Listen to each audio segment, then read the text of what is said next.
Yes, good morning mga idol. Umagang kay ganda mga idol. Papasok tayo ngayon sa work mga idol. Pag-usapan natin ngayon yung pinaglalaban ng ating mga kapatid na INC mga idol. Dahil 2 days, pangalawang araw nila to ngayon sa White Plains sa may EDSA mga idol. Ito yung iglesia mga idol. Ito yung simbahan nila. Isa sa mga simbahan nila, di ba? Nandun sila ngayon sa White Plains mga idol. Ang dami nila dun. Kahapon pa sila nag-umpisa.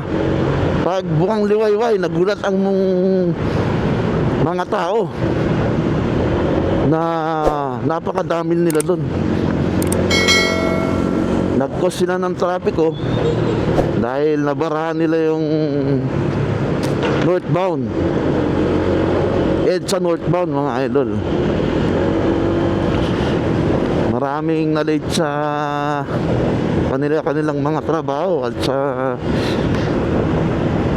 yung iba yata hindi na pumasok, bumalik na dahil sa hindi naasahang mangyari na yun mga idol. Ang pinaglalaban naman nila yung katuwiran na dapat si Marcoleta hindi makulong. Ayaw nila kasing makulong yung si Senador Marcoleta mga idol. Dahil pag kinasuhan ng plunder si Marcoleta mga idol, sa mga hindi nakakaalam, pag plunder po kasi wala pong piyansa yon mga idol. Ang mangyayari habang nililitis yung kanyang kaso nakakulong siya. Kumbaga matagal ang ustisya sa Pilipinas, alam niyo naman yan. Kaya yun ang isa sa pinaglalaban ng mga INC mga idol. Saka yung katotohanan naman ang pinaglalaban din nila. Bataw sa kanilang pananaw yun mga idol kasi hindi naman natin alam kung ano ba talaga ang nangyari sa bansa natin mahirap. Sila lang nakakaalam dyan. Although alam na natin yung mga corruption na yan, ang problema wala pa rin yatang nangyayari. May mga nakukulang na pailan-ilan. Tapos yung impeachment pa ni Vice President Sara Duterte, yan pa yung nagpapatrigger sa mga tao mga idol.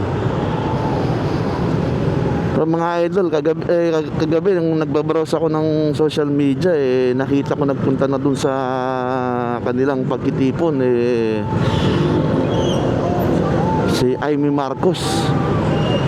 Saka parang nagpunta na din dun si Senate President, yung dating nating Senate President na si Cayetano, Senador Alan Peter Cayetano mga idol. Ngayong umaga mga idol, hindi pa tayo nakanood ng balita dahil siyempre maaga tayo nag-prepare para pumasok. Hindi natin alam ngayon kung ano pa yung nangyayari ngayon sa White Plains mga idol. Kasi hindi natin din alam o hindi alam din ng gobyerno kung hanggang kailan sila doon sa White Plains mga idol.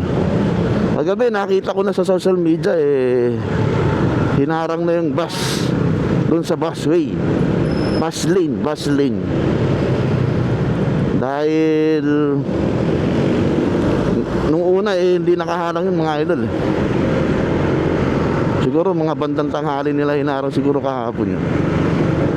Pati yung bus lane hindi na madaanan. Ngayon ang problema ngayon yung papasok ng umaga, di ba? Hindi natin alam kung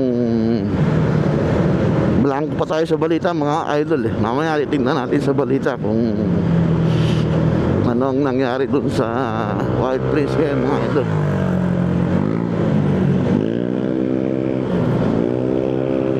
Sana naman magkaroon ng magandang ruta yung mga commuter.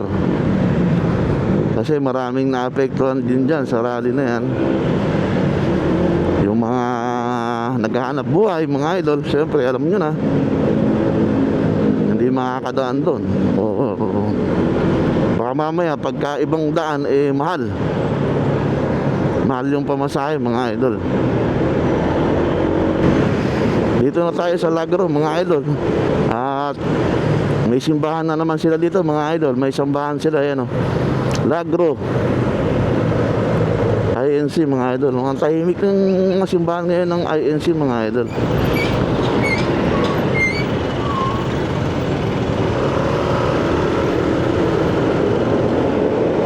Solid kasi ang mga INC na yan mga idol. Pagka talagang sinabi talaga suportahan talaga sila. Hindi naman lingid sa mga ng marami yan, di ba? Kung sino yung dadalhin sa eleksyon, di ba?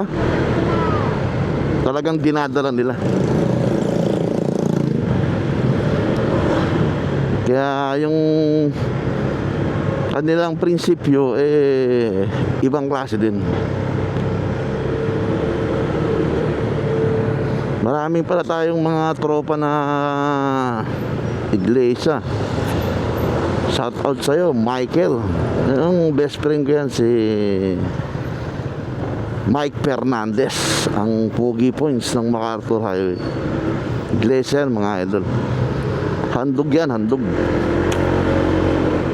Alam ko yan mga awit dati yan Tayo mga idol Roman Catholic tayo mga idol. Doon na tayo namulat Saka si mga idol, si Pard, si brother ko sa industriya ng YouTube. Iglesia din yan mga idol. Kaya ginagalang natin ang desisyon yan mga karapatan. Lahat naman kahit naman di iglesia mga idol, kailangan respetuhin natin yan. Kahit anong religion naman, kung mapa-iglesia ka man, Buddhism ka man, Islam ka man, di ba? Dapat gagalang natin yan. Kasi pare-paresan tayong nakatapak sa lupa mga idol. Iisa lang ang tinatapakan natin lupa. Kaya sa mata ng nag-iisang Diyos, pantay-pantay pa rin tayo.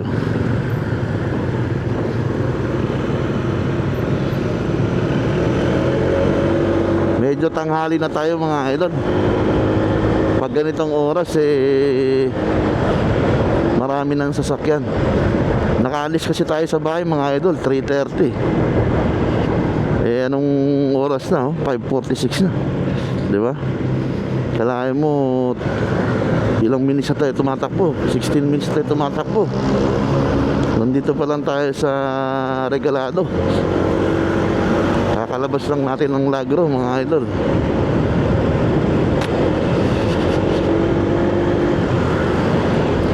Grabe yung nangyari kahapon dun sa rally ng INC na yun mga idol. Ang dami nila, napakadami. Makikita mo dun sa aerial shot ng mga nagpapadala ng video.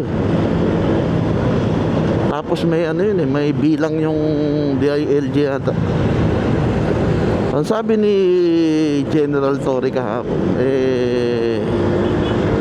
itutowing daw nila yung mga illegal park doon sa na yan, EDSA, kasi bawal naman talaga yan. Saka yun nga, ang sabi ng gobyerno walang permit itong pagtitipon na to mga idol. Kaya yun ang isa rin sa kinagagalit ng ibang mga tao at gobyerno, dahil nga daw hindi sila nasunod sa batas. Dahil naglabas nga sila ng statement daw na sila daw ay sumusunod sa batas, basta wag lang daw baloktutin. Kaya nga lang, yun nga, yung pagrarally nila, ang sabi wala raw permit. Kaya yun, siyempre, hindi natin maiiwasan kasi mga idol, yung mga na nagko-comment sa social media. Ano nga kasi tayo, di ba? Freedom.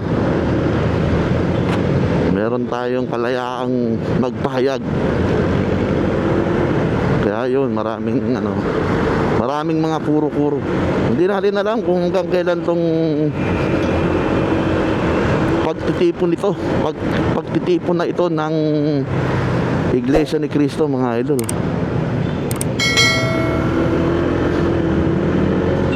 Sana hindi naman humaba, no? Kasi marami talaga maapektuhan talaga dyan, mga idol. Ekonomiya number 1 dyan.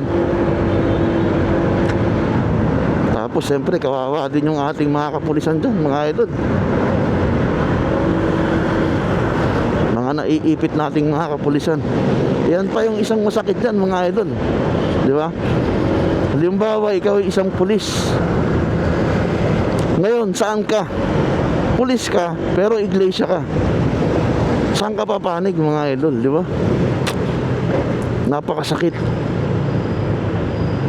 Kasi may sinumpaan kang tungkulin sa bayan Kaya lang, may sinumpaan ka rin, may panata ka rin sa sa religion mo, di ba? Kasi pag sinabi na gawin mo ang tama, malilito ka. Kasi yung sinumpa mong tungkulin, tama yun. Yung sa religion mo, tama rin yun. Mahirap, mga idol. Kaya kawawa yung pulis na INC nito. Kasi sabi, baka mamaya matiwalag siya. Dahil hindi niya sinunod yung kanyang simbahan. Dahil yun yung nakikitang tama ng mga, kaya lumabas yan sa EDSA. Yung simbahan na yan, o hindi simbahan pala, yung mga tao na yan na kaanib ni Iglesia ni Cristo, siyempre alam nila na tama sila, mga idol. Kaya nasa kalsada yan sila Ganon ang prinsipyo niyan. Kaya yun, yung mga pulis na ganito, nahihirapan talaga sila dyan mamili, mga idol. Tapos masingit ko lang yung si Madam Claire Castro natin na spokesperson ni Malacanang natin, mga idol. Nagsalita siya, mga idol, naglabas siya ng statement niya na parang natawag niya yata itong kulto. Masakit yun. Siguro binabas siya ng mga INC, mga idol. Kasi yun nung tinawag niya dun sa mga samahan nila.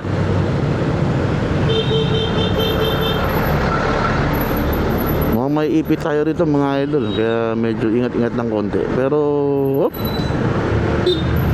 salamat.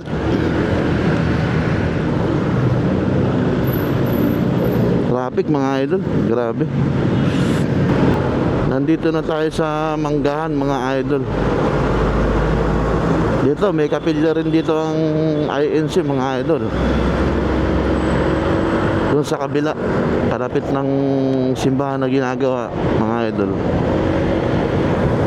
Sabi nga daw nung iba mas nauna pa raw ginawa yung simbahan na yon. Hindi pa tapos yung simbahan ng Katoliko, yung INC tapos kagad. Yun ang isa sa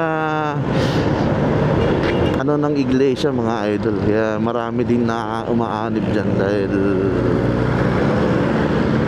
sa kanilang disiplina, saka Tsaka yung sambahan nila mga idol, makikita mo talaga na halos sa atang kanilang simbahan pare-pareho.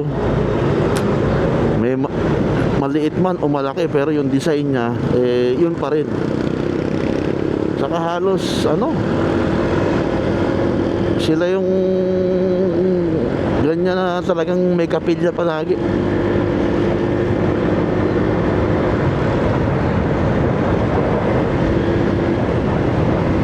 Kaya din siguro marami din silang umaalib sa kanila.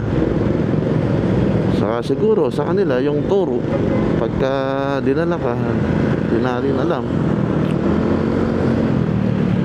Pero yung mga tao kasi, yung iba tinitingnan yan.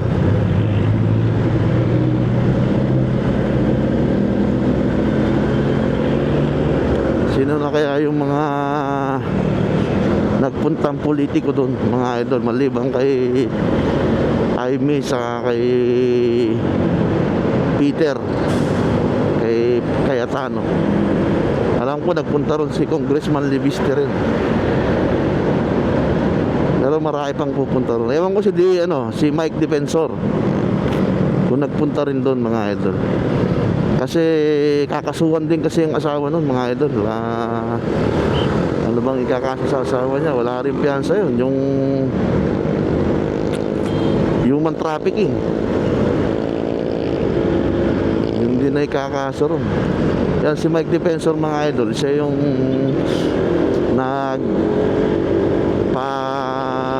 press briefing dun sa mga 18 na sundalo, ex-marine tawagin nila. Pero sabi ng mga iba, bagman, daw yun, basurero ng katiwalian, ng pagnanakaw. Minsan din yung bansa natin mapapaisip ka, yung mga kriminal at sila yung nagiging testigo, ano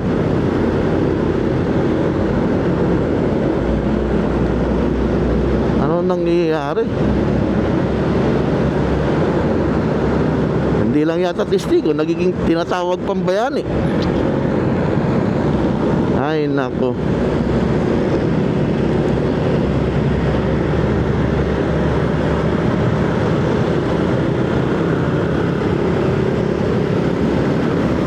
May nakita na naman akong simbahan ng iglesia rito mga idol. Anong lugar na ba to sa Commonwealth? May simbahan na mga idol dito Simbahan na naman ng iglesia. Siguro malapit sa Don Mariano. Ayan dami nilang simbahan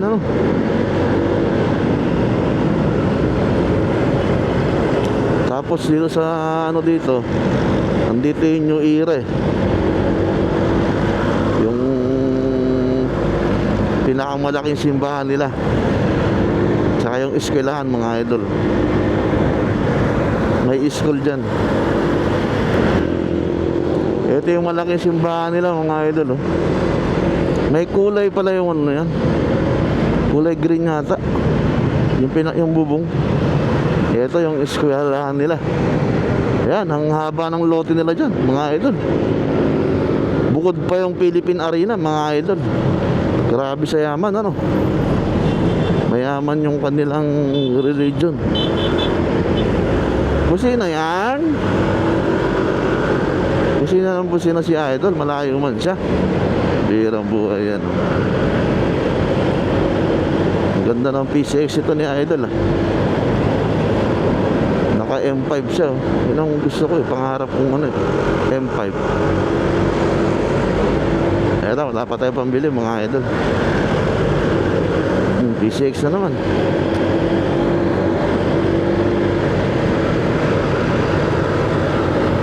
Hanggang kailan natin makikita mga idol yung natin, yung mga nagkitipon-tipon dyan sa White Plains?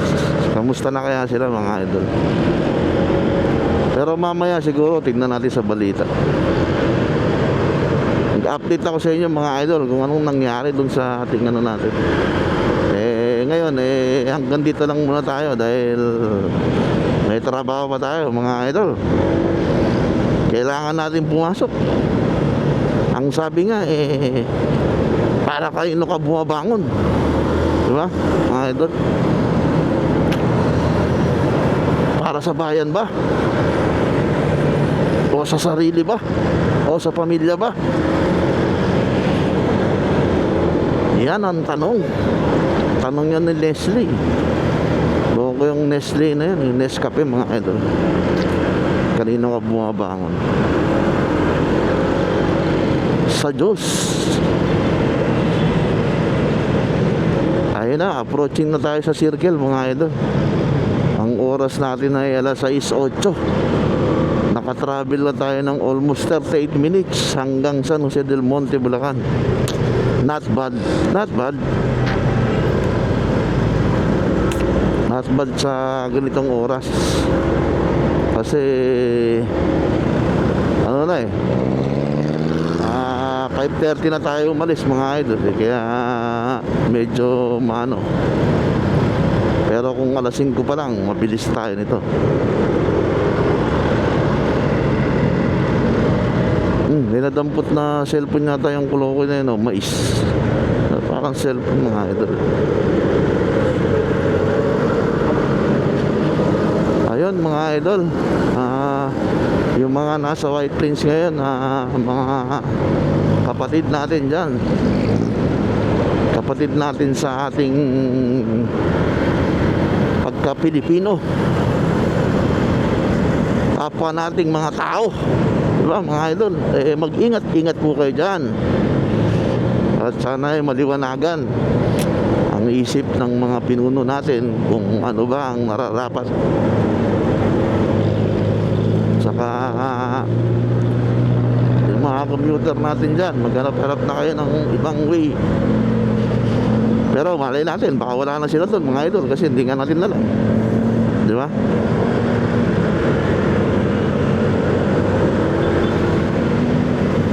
Ganda ng Giorno. Paano mga idol? Hanggang dito na lang si Ang TV ko mga idol. Salamat sa mga subscriber natin dyan at sa mga silent viewer na walang sawang sumusubaybay, mga taga-suporta natin na sa iba't ibang bansa mga idol. Talagang laging nakasubaybay sa atin yung mga friend natin sa ibang bansa. Thank you very much all over the world. Thank you very much for supporting Ang TV ko. Muli mga idol, ako si Ang TV ko, nag-iiwan ng katagang mabuhay ka hanggang gusto mo.